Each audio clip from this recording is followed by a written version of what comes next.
It is time I come clean about something. One of my first jobs was as a DJ at a roller rink in the suburbs. So today, we're going to look at roller skating in Chicago, the history, the fads, and a few of the memorable rinks in the area. I apologize in advance if I don't mention your favorite rink growing up, as I learned while researching this episode, digging through the archives at craigslostchicago.com. Thanks, Craig. Chicago had so many rinks, so many. I'll be posting images from quite a few of them on the Chicago History Podcast social media pages. Feel free to share memories of your favorite rink growing up. I'm Tommy Henry, and this is the Chicago History Podcast.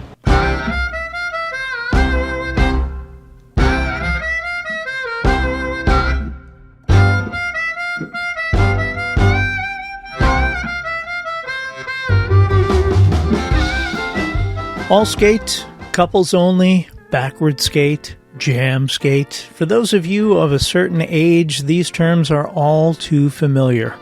Growing up in the southwest suburbs, roller skating was a fun activity, and the roller rink was a place to meet up with friends and maybe finally get the nerve to ask Tracy Guanci to couple skate awkwardly, holding each other's sweaty hands while trying not to fall. My 30s. A kid, and I'm getting ahead of myself.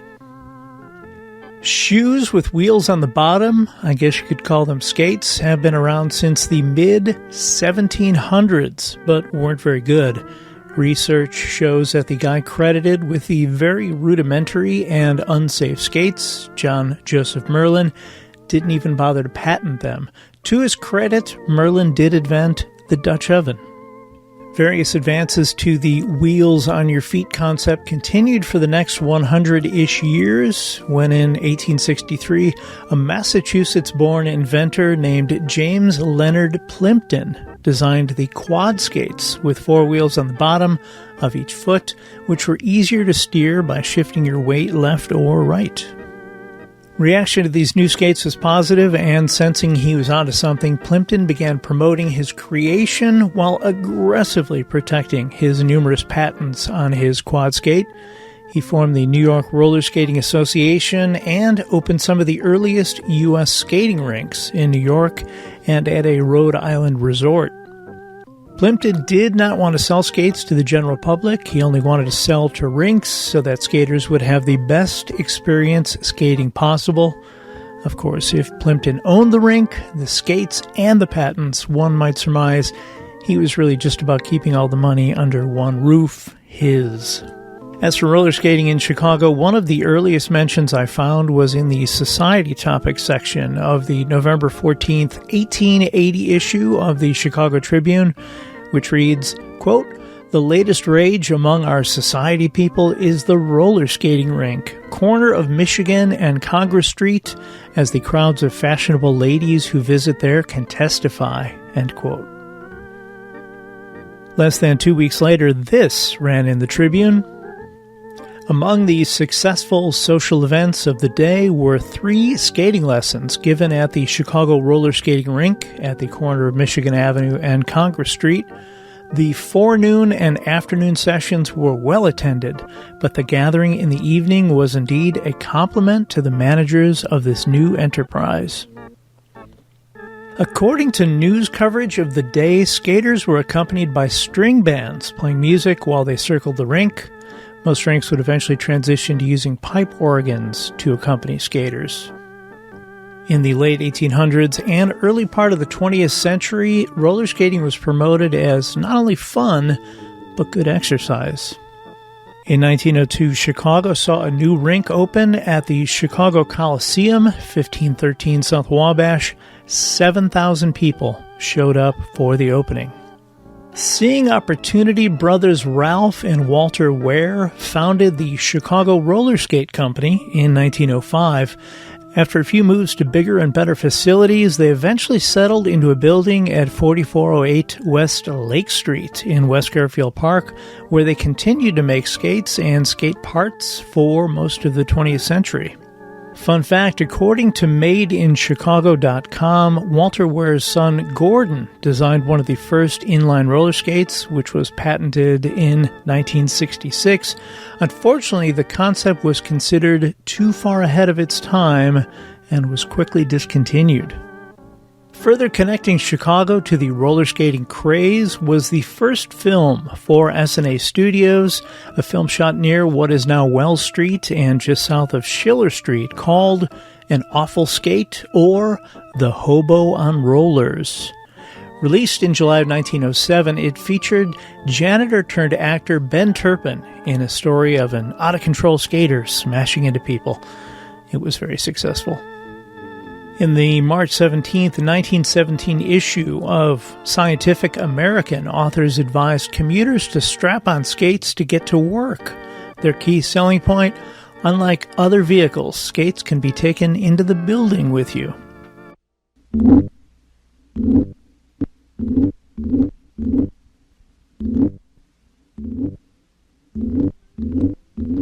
Along with roller skating for fun and physical activity, there were also those who developed sports utilizing roller skates.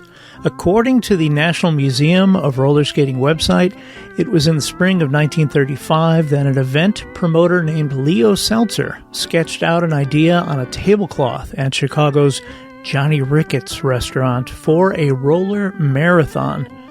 By August of that year, 25 male-female teams were selected to compete in the first Transcontinental Roller Derby, which debuted on August 13, 1935.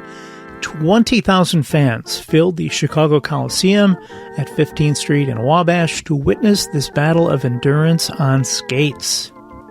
According to the book Chicago Rink Rats, the Roller Capital in its Heyday by Tom Russo, the teams were to skate 64,000 laps around the track, a distance equal to 4,000 miles. For reference, the distance between New York City and San Diego is not quite 3,000 miles.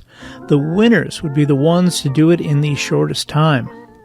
In every 11-and-a-half-hour daily skating session, the teams had to travel 100 miles.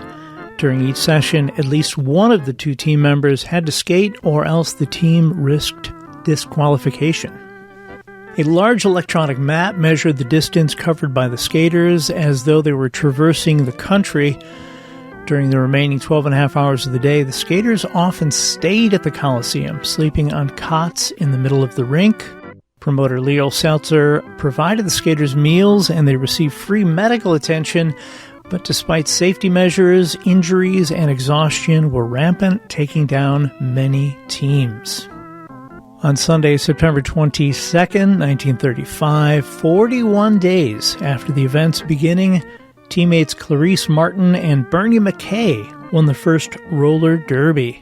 They were one of only 9 teams out of the original 25 to finish the event.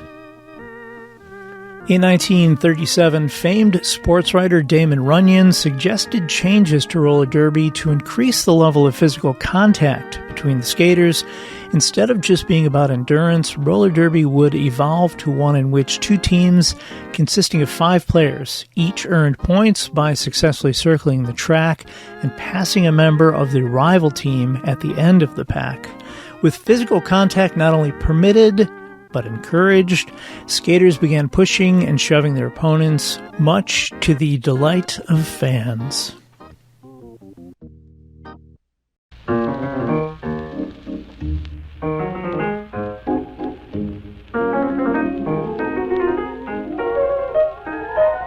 As roller skating interest began to grow, more rinks were built around Chicago, and many existing buildings were converted to capitalize off the roller skating craze.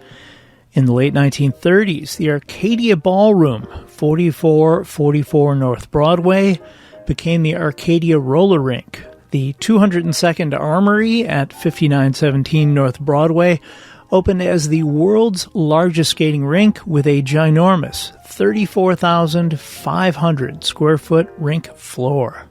In addition to roller derbies, speed skating groups began to pop up around Chicago. Both the Arcadia and the 202nd Armory formed clubs to compete against skate rinks like the Madison Gardens Rink at 2560 West Madison on the west side, and the one at Riverview Amusement Park on Western Avenue and Belmont. In other parts of the city, there were rinks like the far south side Swank Rink and the White City Rink at 63rd Street. The giant Hub Rink, which would grow to 3 locations, was a familiar sight on the northwest side. There was also the Roller Bowl, which was based at 1058 West Washington. If that address sounds familiar, it is the same place that housed the 2nd Regiment Armory in the West Loop, one of the buildings where victims of the Eastland disaster were taken, and the same place where Oprah Winfrey would base her Harpo Studios when that show was in production. The Chicago Tribune's May 1st, 1944 issue contained a story about the more than 300 skaters from across the country who were in town to compete in the National Amateur Roller Skating Championship being held at the Roller Bowl, 1058 West Washington. For the next 5 days, competitors from coast to coast would show off their skills in 27 speed events and 13 dance and figure routines.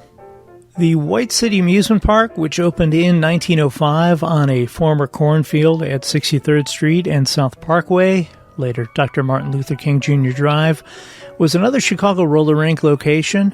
White City Amusement Park later went bankrupt during the Great Depression and closed all its buildings but its roller rink in 1933. Although the area around the park had become increasingly diverse, White City steadfastly remained a whites-only venue. In 1942, the White City Roller Rink was the target of protests and even a lawsuit by the Congress of Racial Equality, or CORE, which opposed the continued discrimination against blacks. That rink closed in 1949. That site is now home to the 694-unit Parkway Gardens apartment complex built in the 1950s.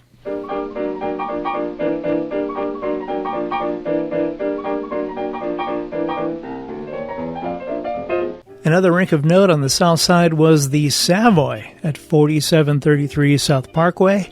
It was built as a jazz ballroom in 1927, but by 1938 it had also become the go-to rink for African-American skaters with few options for skating. While many other rinks had transitioned to pipe organ music, the Savoy continued to bring jazz acts in to entertain skaters. The Savoy closed in 1948, and after sitting vacant for decades, it was eventually demolished in the early 1970s. The Harold Washington Cultural Center is now on that site. By the late 1940s, according to an article in the Caledonian Record out of St. Johnsbury, Vermont, roller skating was going through a resurgence with 17 million enthusiasts. This was at a time when the U.S. population was a smidge over 149 million. The writer of the article mentions the skating fad collapsing previously.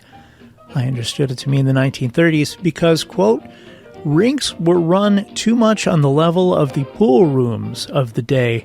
You know, too many leering mustaches around. A good girl just didn't feel safe, end quote. He went on to write that rink owners have cleaned up the sport, quote, by getting rid of hangers-on and banning rowdyism. Many rinks now have dress rules. The gents must now don a necktie. His lassie must wear a skirt of proper length, end quote. The previously mentioned Arcadia Rink on North Broadway suffered a fire in 1946, but was rebuilt and purchased by Leo Seltzer, the roller derby innovator. When it reopened, it saw record crowds. On January 4th, 1959, the Arcadia burned down once again and was later demolished. In February of 1964, an article in the Belvedere Daily Republican paper carried the headline, "Thousands Pay Farewell to Aragon Ballroom." The article went on to say that the ballroom was being converted into a roller rink. That does not appear to have come to fruition, at least not in 1964. The next mention I found for the Aragon was in early 1966 promoting a boxing match that was to be held there on January 8th. The headliner, a fight featuring Reuben Hurricane Carter, who was arrested later that year and charged in a triple homicide in New Jersey. Carter's story inspired a 1975 Bob Dylan song and a 1999 movie starring Denzel Washington. There is one tragic note in the history of roller skating in Chicago. On Friday, April 21st, 1967, a tornado tore through the south suburbs. That Oak Lawn tornado was later credited with killing 33, 18 of those dead within a 1 square block area at 95th Street and Southwest Highway. A 14-year-old boy, a 13-year-old girl, and an unrelated 50-year-old mother of two skating at the Oak Lawn roller rink died when the tornado tore off the roof and collapsed rink walls. The Oak Lawn rink was rebuilt and stayed in business until 1995.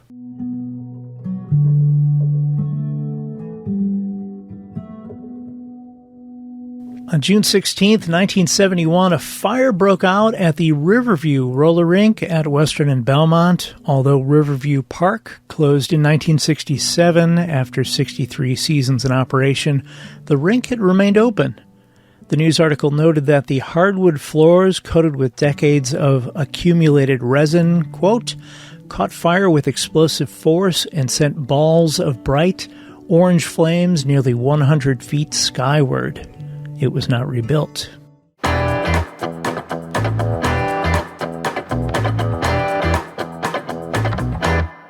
The late 1970s brought another upswing in roller skating interest with outdoor skating and roller discos. Long gone were the days of pipe organs, replaced by DJs playing disco hits of the day while skaters skated.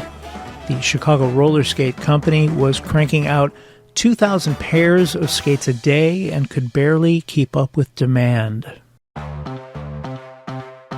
Roller skating was so popular in the late 70s that even the Aragon Ballroom on Chicago's North Side, with its large wood floor, finally got in on the craze. In November of 1979, the Aragon launched Roller Mania, which they billed as, quote, the North Side's only indoor skating rink, end quote, which catered to all ages with lights, sound, pinball dancing, roller competition, refreshments, and prizes. The $5 admission covered skate rental and instruction and was open as a roller rink from 7:30 to midnight Saturday and Sunday for the 16 and over crowd, and also had an all-ages Sunday schedule from 1:30 p.m. to 5:30 p.m. By the early 1980s, interest in roller skating began to wane once again. Roller rink operators were also faced with another issue, getting insurance. After suffering a combined $3.8 billion with a B dollar loss in 1984 from liability lines, many insurance companies dropped riskier industries like water slides, go-kart parks, and, yes, roller rinks. Rinks were forced to pay insurance premiums amounting to 1/3 to 1/2 of their receipts or go without insurance and hope for the best. One rink owner, William Fuchs, who opened the Elm Roller Rink in suburban Elmhurst, Illinois in 1956, decided to go without insurance. They did post a sign warning skaters at the time that the rink did not have liability insurance. Known for its massive rink floor, a pair of eye-catching green doors, and a huge sign out front made it look like a giant roller skate, the Elm closed in 1989 after Bill Fuchs became ill and the property was sold. It is now the site of the Lexington Square retirement community of Elmhurst. While the number of rinks has decreased dramatically in the last 20 years, those passionate about skating have continued to support it. Chicago is even credited with a style of skating known as JB, named after remixed James Brown songs and those songs' unique beats. Music spun by rink DJs, primarily hip-hop, gives those skaters with much better coordination on wheels than I have the backing music to show off their intricate footwork. Some of these moves can be seen in the recent HBO documentary United Skates, which looks at the efforts in African-American communities across the country to keep the culture of roller skating alive. One rink featured is South Suburban Rich City Skate in Richton Park, Illinois. Sadly, even though they had a strong fan base, that rink closed its doors in 2016. Changes in zoning laws, and much like the ones we discussed in the episode about Chicago drive-in movie theaters, skyrocketing land values saw those who own the land occupied by rinks grab a bigger payday by selling land off to developers interested in something other than roller rinks. What became of some of the other roller rinks in the Chicagoland area? The much-beloved Rainbow roller rink on Clark, just north of Lawrence, closed in 2003 and is now condos. One interesting aspect to Rainbow is that it didn't start operating as a roller rink until late 1999, early 2000, long after the roller skating craze had died off. Madison Gardens on the west side was one of a number of buildings that were set ablaze during the 1968 Democratic Convention. Very close to that former site now resides Johnny's Ice House, an ice rink. Fireside Roll Arena, 850 North Roselle Road in Hoffman Estates, is now the site of a Valley Produce grocery store. Main Street USA in Romeoville, later called USA Skate Center, closed in March of 2015 after 42 years in business. It is now an auto body shop.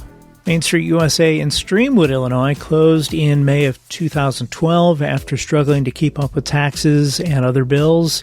It is now Christ Community Church. Disco Wheels, later Dancing Wheels on West 55th Street in Chicago, is now a City of Chicago mental health facility. Oaklawn Roller Rink is now the site of a car dealer.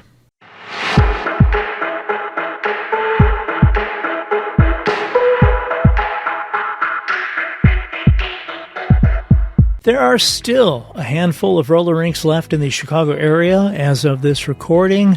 The Coachlight in Roselle, Fleetwood Roller Rink in Summit, Just for Fun Roller Rink in Mundelein, the Linwood Sports Center in South Suburban Linwood, the Dr. Martin Luther King Jr. Family Entertainment Center on 76th Street, the Lombard Roller Rink, and others, just waiting for families to strap on skates. In September 2020, CBS Sunday Morning ran a piece on the resurgence of roller skating. I guess if there's a silver lining to a global pandemic, it is that people started finding new ways to get out and exercise, including walking on trails, bike riding, and yes, roller skating. Unfortunately, this resurgence is unlikely to create a new rush of developers looking to build roller rinks. For now, we'll just have our memories.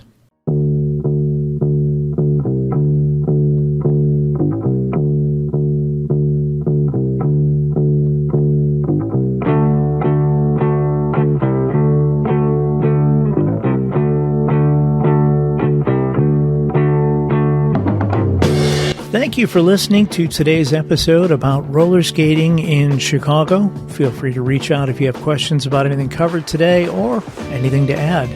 My email is chicagohistorypod@gmail.com. I will have plenty of additional pictures related to the story on Instagram, Facebook, and Twitter. Check it out and give us a follow. The Chicago History Podcast logo and the art used on the social media pages was created by John K. Schneider. Thanks, Johnny. He can be found at Angel Eyes Art, JKS, on Instagram, or via email at angeleyesartjks@gmail.com. We'll be back next week with another chapter in Chicago's history. Until then, get out and explore when possible. Learn more about whatever city you live in, and stay safe.